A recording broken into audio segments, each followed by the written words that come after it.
श्रीमद्रामायणे वाल्मीकीये आदिकाव्ये युद्धकाण्डे 250 सर्गः।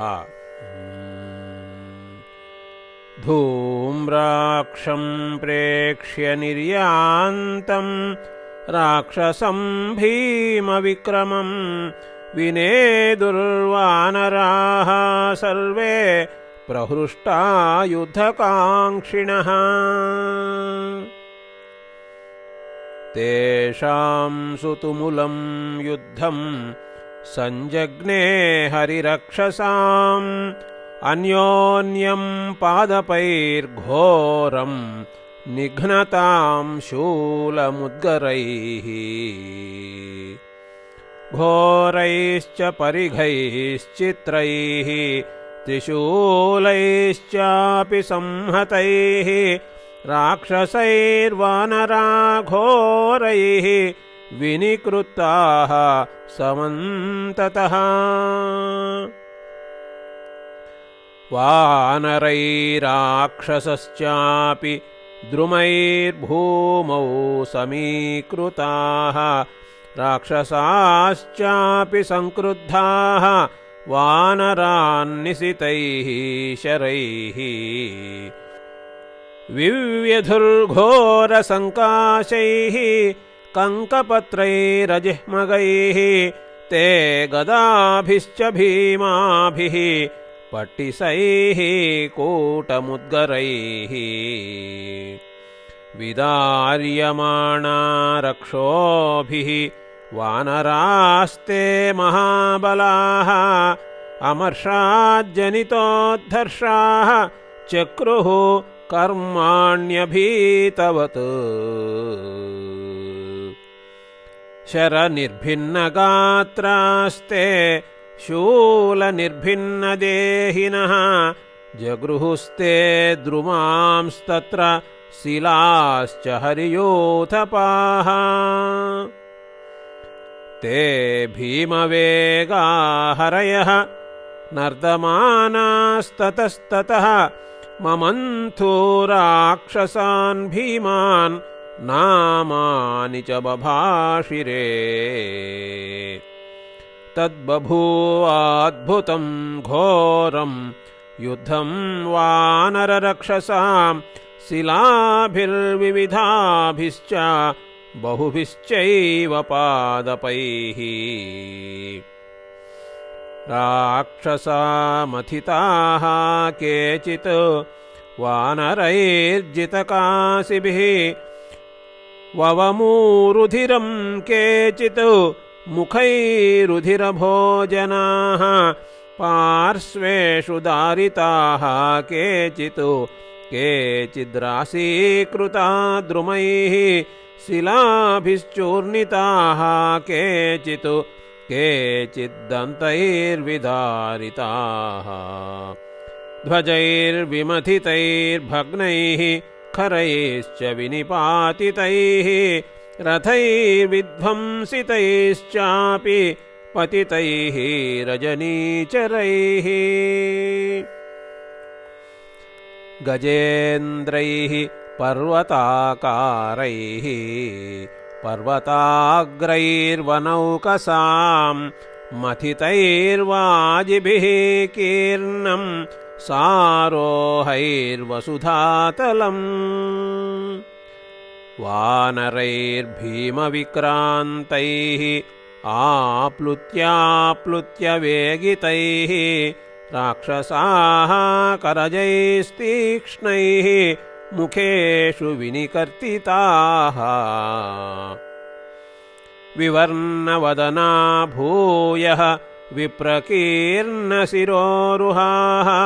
मूढाः शोणितगन्धेन निपेतुर्धरणीतले। अन्ये परमसंक्रुद्धाः राक्षसा भीमनिस्वनाः तलैरेवाभिधावन्ति वज्रस्पर्शसमैर्हरीन्। वानरैरापतं तस्थे वेगिता वेगवत्तरैः मुष्टिभिश्चरणैर्दन्तैः पादपैश्चावपोथिताः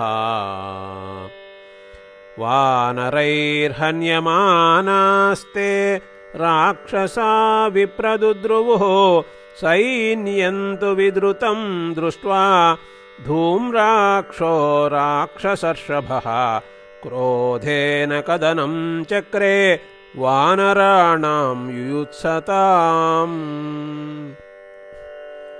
प्रासैः प्रमथिताः केचित् वानराः शोणितस्रवाः मुद्गरैराहताः केचित् पतिता धरणीतले परिघैर्मथिताः केचित् भिण्डिवालैर्विदारिताः पट्टिसैराहताः केचित् विह्वलन्तो गतासवः केचिद्विनिहताः शूलैः रुधिरार्द्रावनौकसः केचिद्विद्राविता नष्टाः सबलैः राक्षसैर्युधे विभिन्नहृदयाः केचित् एकपार्श्वेन दारिताः विदारितास्त्रिशूलैश्च केचिदान्त्रैर्विनिश्रुताः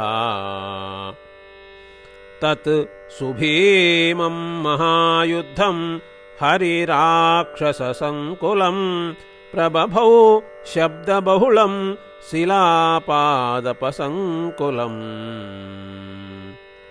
धनुर्ज्यातन्त्रिमधुरं हिक्काताळसमन्वितं मन्दस्तनितसङ्गीतं युद्धगान्धर्वमाबभौ धूम्राक्षस्तु धनुष्पाणिः वानरान् रणमूर्धनि हसन् विद्रावयामास दिशस्तु शरवृष्टिभिः धूम्राक्षेणार्दितं सैन्यं व्यथितं दृश्यमारुतिः अभ्यवर्तत संक्रुद्धः प्रगृह्य विपुलां शिलाम् क्रोधाद्विगुणतां राक्षः पितृतुल्यपराक्रमः शिलां तां पातयामास धूम्राक्षस्य रथं प्रति आपतन्तीं शिलां दृष्ट्वा गदामुद्यम्य सम्भ्रमात् रथादाप्लुत्य वेगेन वसुधायां व्यतिष्ठत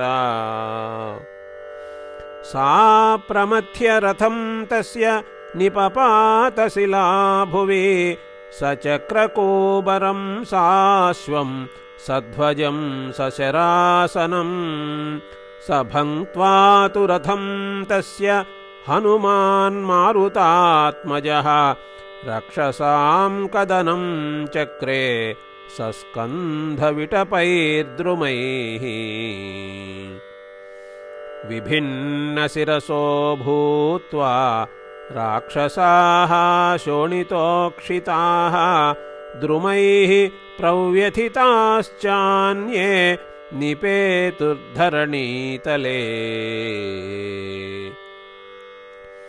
विद्राव्य राक्षसं सैन्यं हनुमान् मारुतात्मजः गिरेः शिखरमादाय धूम्राक्षम् अभिदुद्रुवे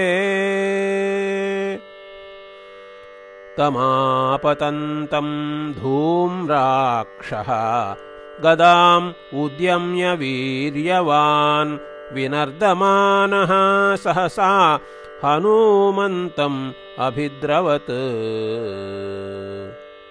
ततः क्रुद्धस्तु वेगेन गदां तां बहुकण्टकां पातयामास धूम्राक्षः मस्तके तु हनूमतः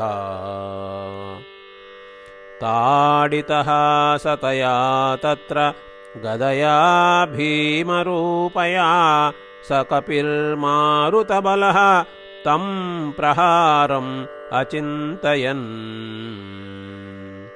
धूम्राक्षस्य शिरो मध्ये गिरिशृङ्गम् अपातयत् स विह्वलितसर्वाङ्गः गिरिशृङ्गेण ताडितः पपात सहसा भूमौ विकीर्ण इव पर्वतः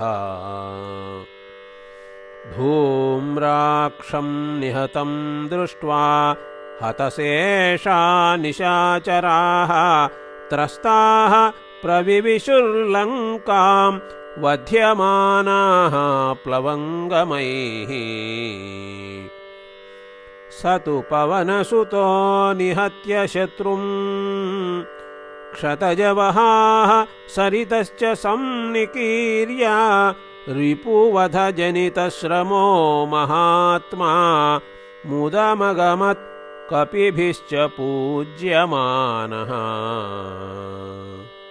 इति आर्षे श्रीमद्रामायणे वाल्मीकीये आदिकाव्ये युद्धकाण्डे 52 सर्गः।